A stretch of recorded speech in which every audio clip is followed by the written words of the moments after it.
Aí a gente tem o quarto item. Qual que é o quarto item? Plano financeiro. Aqui não é fluxo financeiro ainda, tá? Por quê? Porque o fluxo financeiro vai acontecer na execução da sua obra. E não no planejamento. Nós estamos no planejamento.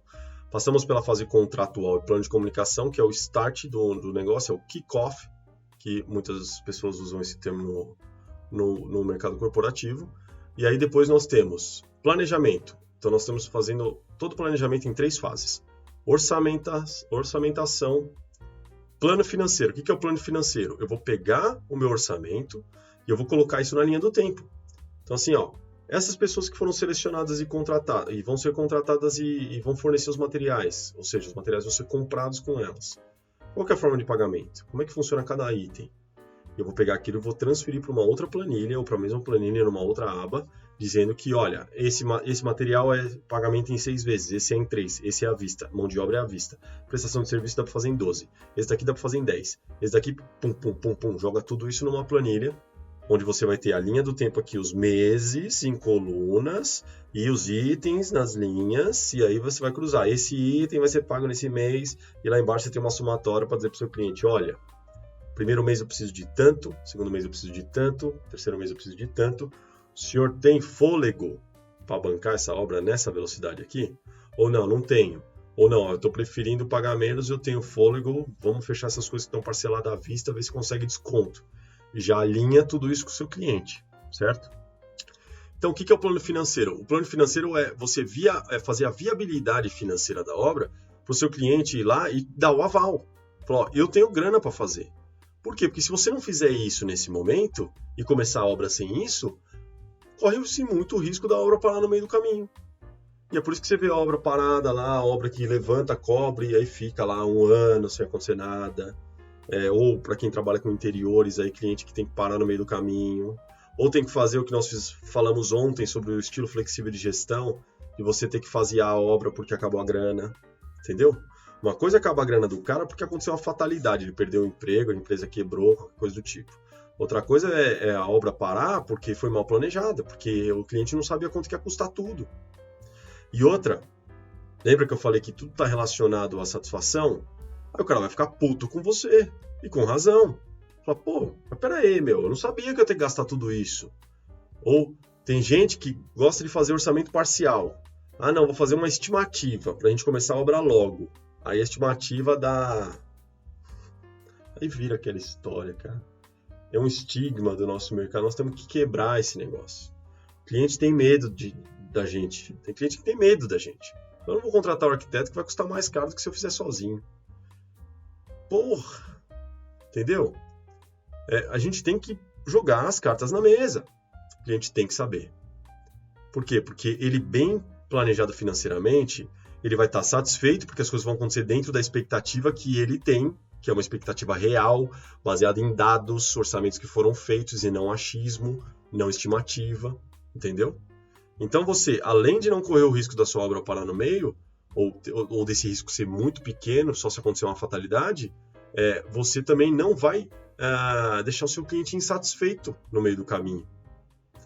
E por essas e outras, se você começar a pensar e começar a perceber que em cada fase do processo, em cada passo desses 7 passos, você tem a chance de alinhar as coisas muito bem com o seu cliente, para que as coisas fluam e aconteçam conforme está sendo combinado, ou se estrepar no meio do caminho por deixar de fazer algumas coisas.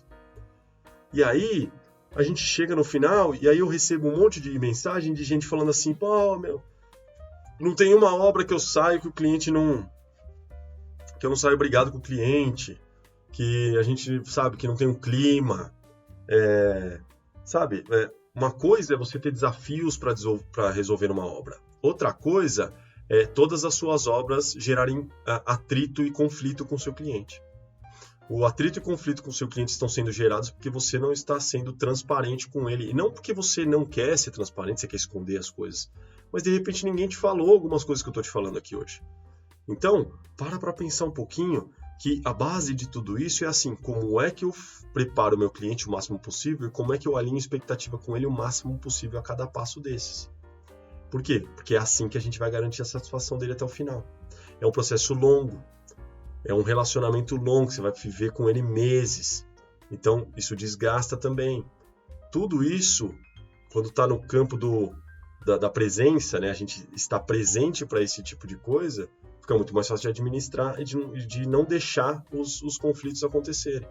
Depois dele pronto, depois que você, todos os orçamentos, você sabe quanto sua obra vai custar, com aquelas margens de segurança. Você sabe como vai ser pago, o seu cliente sabe como vai ser pago, o seu cliente sabe que tem fôlego, já disse que tem fôlego, se ele tiver que movimentar uma aplicação, se tiver que vender alguma coisa, ele já sabe o que ele tem que fazer, certo?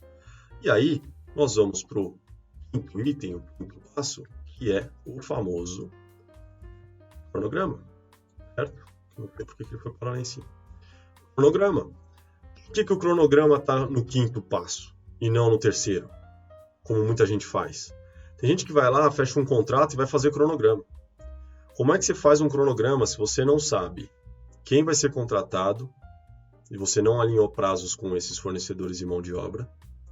Você não sabe quanto custa, nem se o seu cliente tem grana para pagar naquela velocidade. Às vezes o cliente quer a obra para ontem, mas quando você fala quanto custa por semana ou por mês, ele fala, eu não tenho essa grana.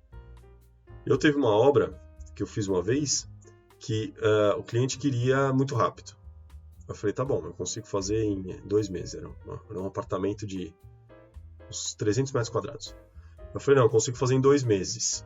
Tá bom. Aí apresentei o fluxo financeiro para ele. Ele falou, eu não tenho essa grana. Porque eu vou pagar com o meu salário e tal. Eram 2 médicos novos, estavam no começo de carreira e tal. Eu falei assim, não, beleza. Então vamos fazer o seguinte. Eu preciso, assim, para fazer um determinado fluxo de tempo, eu preciso de um volume de dinheiro por mês. E ele não tinha esse volume. Aí eu falei assim, vamos fazer o seguinte, então.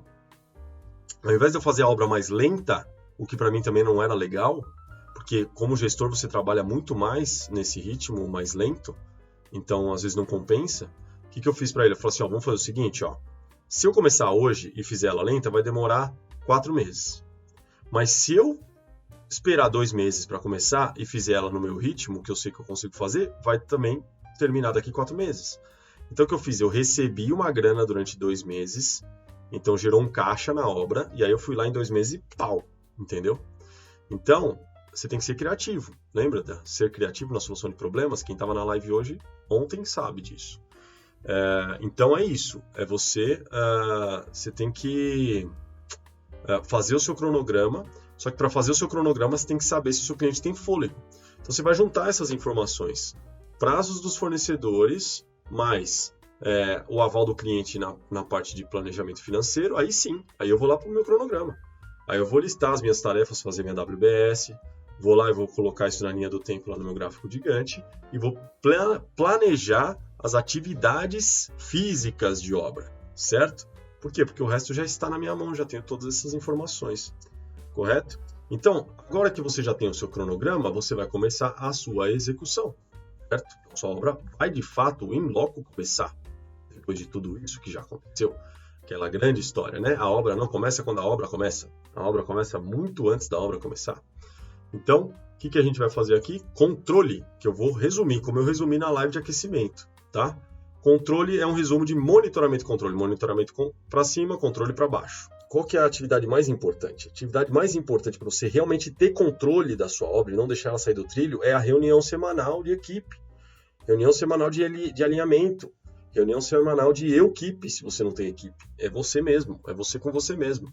Certo? Onde você vai olhar para o seu cronograma e vai dizer o que aconteceu essa semana, o que não aconteceu essa semana. O que não aconteceu, por que não aconteceu, o que eu vou fazer para que isso aconteça. Depois de tudo isso resolvido, monitoramento. Manda relatório para o cliente, informa ele e deixa ele tranquilo. Final disso, olha para a semana que vem e o que vai acontecer na semana que vem. O que eu preciso fazer para o que vai acontecer na semana que vem realmente aconteça. Certo? E é assim que você não perde o trilho da sua obra em matéria de prazo.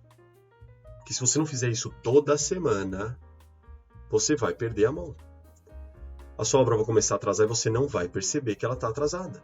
E quando você perceber, vai ser tarde demais. Certo? Então, controle se faz de que maneira? Controle se faz com reuniões periódicas, que eu sugiro que seja semanalmente. Análise de cronograma.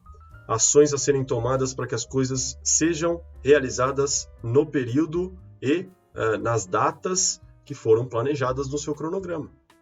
Se você faz isso semanalmente, você consegue corrigir o curso. Se você faz isso mensalmente, você não vai conseguir. 30 dias é muito tempo. Você pode já não conseguir recuperar aquele tempo perdido. E o tempo não volta, é o nosso principal ativo. Então, o controle é isso. Reuniões de alinhamentos semanais. Fazendo análise do cronograma, tomando as ações necessárias para que o planejamento seja executado à risca. Lembra que eu falei que eu ia falar a questão de prazo e custo? Como é que faz para você entregar? Ó, separadamente, prazo. Você fez um planejamento. Tanto para prazo quanto para custo, você vai trabalhar com folga, tá? Então, o cara chegou, o fornecedor chegou e falou assim, isso daqui eu demoro uma semana. Eu tenho uma regrinha que é a seguinte, de 1 a 2 semanas, eu pego o prazo do fornecedor e aumento 1 dia. Passou de 2 semanas, eu aumento 2 dias até 1 mês, pegando o prazo dele. Passou de 1 mês, e aí eu vou ter que calcular. Se for muito tempo, eu aumento 5 dias. Se for pouco, eu aumento 4 ou 3. Depende, tá? Então, você sempre vai colocar no seu cronograma um dia, de 1 a 3, de 1 a 5 dias a mais do que o período que aquele fornecedor falou que ia realizar aquele trabalho. Por quê? Porque notícia boa é sempre muito bom de transmitir, é sempre muito bom de ouvir. É melhor você chegar para o seu cliente e falar assim, olha, sua obra vai demorar 6 meses e entregar ela com 5, do que você falar que vai durar 5 e entregar ela com 6, certo? Então, vai lá e coloca margem de tempo para todos os prestadores. Todos o mão de obra, prestador de serviço, tudo que vai acontecer na sua obra. Cada atividade tem que ter uma folga de tempo, certo? E aí você vai administrar essa folga através das reuniões semanais.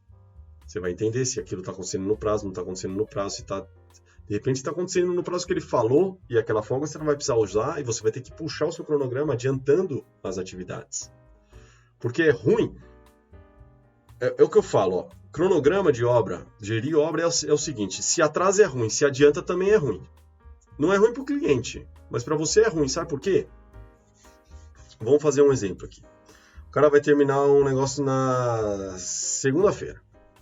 Tá lá programadinho, terça-feira, vai. Terminar na terça-feira da semana que vem. Aí eu tô falando com ele, hoje é sexta-feira, eu tô falando com ele lá. E aí, meu, tá tudo certo, tá, vai terminar na terça mesmo? Não, ó, já terminei hoje. Pô, terminou hoje? Ótimo. É bom, não é? O cara terminou antes, é bom. Só que aí você vai ligar pro cara que entrar na quarta, porque tava programado pra terça. Você vai ligar pro cara que quer entrar na quarta e falar, meu, você consegue entrar na segunda? Não. Sabe o que vai acontecer? Seu cliente vai na obra. Segunda. Ué, não tá acontecendo nada aqui?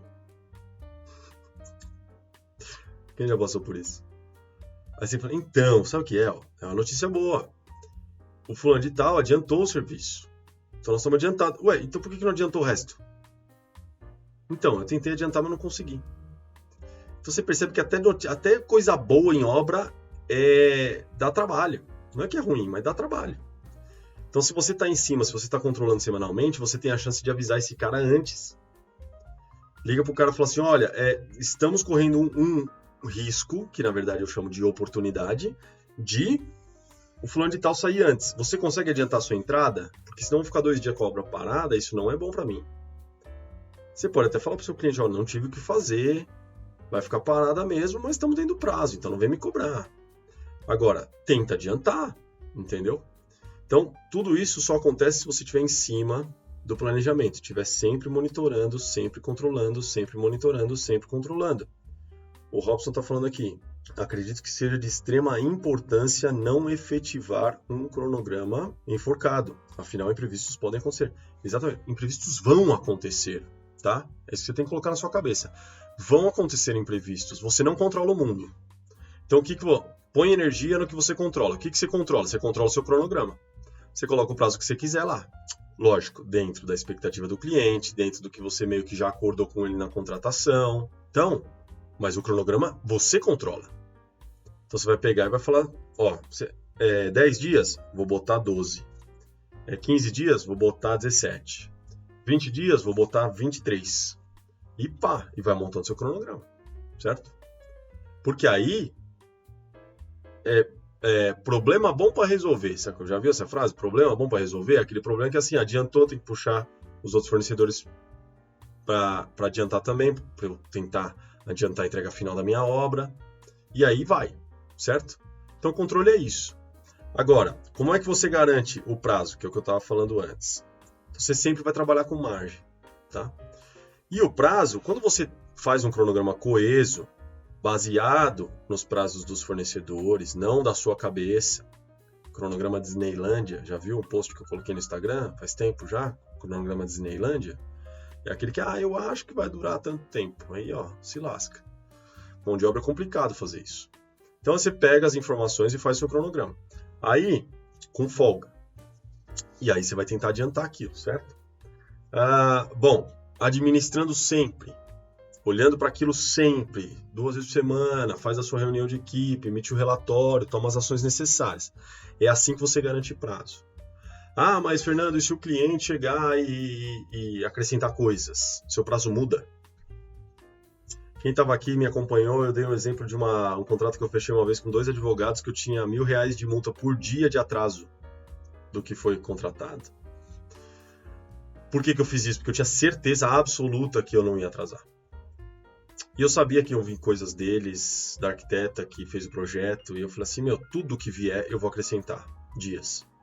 E eu acrescentei os dias, entreguei a obra 16, 17 dias depois do prazo, não tomei nenhuma multa, não tive que pagar nada para 2 advogados. Então, por quê? Porque toda vez que entrar alguma coisa nova, ou você tiver um impedimento, um problema técnico que está fora do seu controle, você tem que conversar com o seu cliente. Olha, chegamos lá na escavação da fundação e encontramos uma rocha. Vamos ter que implodir, vamos ter que fazer mais 3 estacas, vamos ter que mudar o tipo de fundação, vai ter que o engenheiro estrutural que fez o projeto vai ter que vir aqui na obra, e eu preciso aumentar o meu prazo em 5 dias.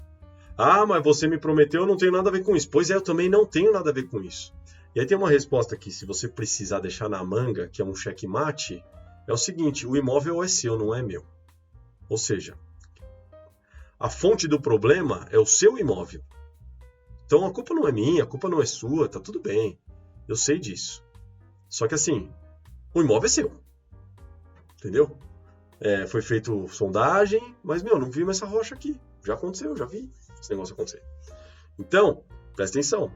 Sempre aumenta o prazo.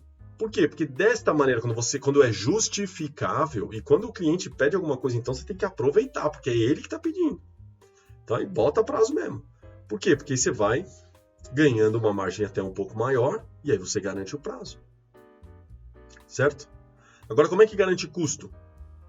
Garante custo, você fez um bom orçamento, trabalhou com a folga de pelo menos 10% para cima ou para baixo, certo? E faz um bom planejamento, um fluxo financeiro bem montado, com todos os detalhes, não vai esquecer nada, certo? E você tem aquela margem de 10%. O cliente mudou o revestimento, o cliente pediu mais não sei o quê. Bota preço lá, agora o preço mudou tanto, para tanto, o preço mudou para tanto, o preço mudou para tanto. Um projeto bem feito, bem especificado, com todas as especificações de todos os materiais, de todos os acabamentos e tudo mais.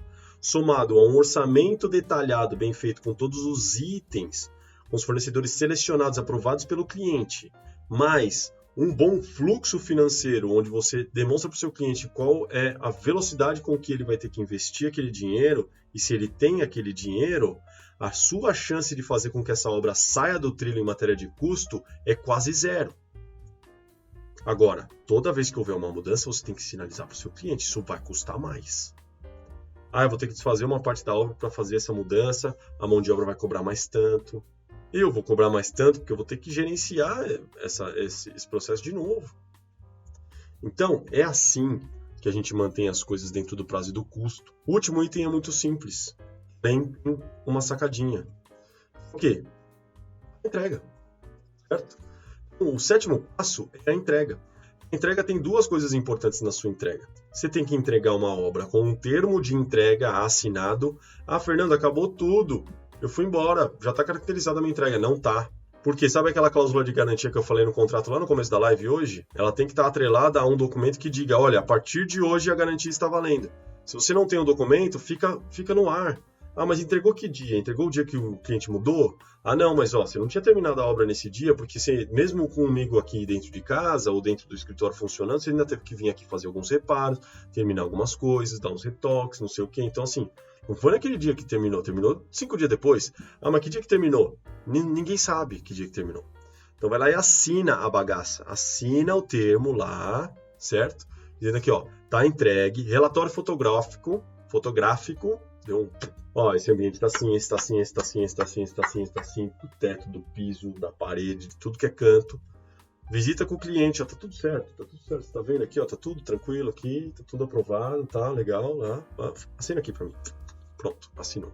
Se você não fizer a entrega com o termo de entrega mais o relatório de vistoria, você vai trabalhar de graça. Você vai ter prejuízo financeiro. Seu cliente, ele mesmo vai deixar cair alguma coisa no piso, vai trincar o piso e você vai ter que pagar o peão para ir lá trocar. Certo? Por quê? Porque você não registrou aquilo.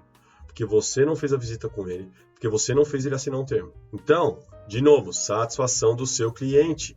Organização do seu processo. Como é que você satisfaz o seu cliente? Deixando as coisas muito claras, o preto no branco sempre funciona, combinado não sai caro, e amanhã quando acontecer alguma coisa ele vai te ligar e falar assim, Fernando, tá dentro da garantia ainda? Pô, me ajuda aqui, não sei. Ah, ó, já acabou a garantia. Pô, Fernando, o que você pode fazer por mim? Pô, eu posso te ajudar sim, cara, eu vou lá, eu vou dar uma olhada e tal, não vou te cobrar nada por isso, vou falar com o prestador de serviço, ver se ele faz um precinho camarada para resolver isso para você, afinal de contas ele fez toda a obra para você. Pronto, o papo é outro, não é cobrança. Não é cliente falando, porque eu gastei tanto com você e agora estou passando por isso. Certo? Por quê? Porque você se respaldou. Você estava respaldado em documentos, respaldado em um bom contrato, respaldado em assinaturas do seu cliente desses documentos. E aí a satisfação dele é garantida. E se não for, se ele ficar puto da vida, falar assim, caramba, que merda, não sei o quê. Mas porque ele não está sendo coerente com a situação, aí, meu amigo, tá fora do seu controle. Bota energia no que você controla. Aí não tem muito o que você possa fazer. Agora, o que você não pode fazer é dar margem, dar pano pra manga, pro seu cliente abusar da sua boa vontade, acabar fazendo com que você se responsabilize por coisas que não são da sua responsabilidade e minar a relação com o seu cliente, gerar conflito, gerar descontentamento da parte dele e de repente você se esforça aí durante todo o processo para chegar no final e não colher os frutos que além, logicamente, de você ter que entregar o que você foi contratado para entregar, da forma que você foi contratado para entregar, mas assim, colher o fruto da indicação, da satisfação do seu cliente a ponto dele conversar com os amigos dele, contar para as outras pessoas e falar quem fez, como é que fez, que foi bom. Entendeu? E é isso que a gente está em busca, porque o melhor marketing para a gente é esse. Ó, esses são 7 passos para você entregar suas obras dentro do custo e dentro do prazo. Então, qual que é a grande sacada aqui de hoje em matéria de custo e prazo? Qualquer adição de serviço gera custo extra e gera prazo extra. Esse é o único jeito de você entregar sua obra dentro do custo e do prazo, uma vez que você fez todos os orçamentos de uma forma completa, selecionou todos os fornecedores, prestadores de serviço e mão de obra, aprovou isso com o cliente, fez um bom plano financeiro, ele sabe quanto ele vai gastar e quando ele vai gastar e fez um cronograma completo de atividades de obra. Então, esses 3 passos são os mais importantes, certo? Além do controle, porque se você fizer tudo isso e nunca mais olhar para o seu cronograma, sabe o que vai acontecer? A sua obra vai pro vinagre, você vai acabar perdendo a mão do negócio. Então, todos esses passos são importantes. Eu não vou destacar nenhum deles, não vou falar que isso é melhor que aquilo, ou mais importante do que aquilo. Todos eles são importantes, ou para a organização da obra, ou para a satisfação do seu cliente. Ok?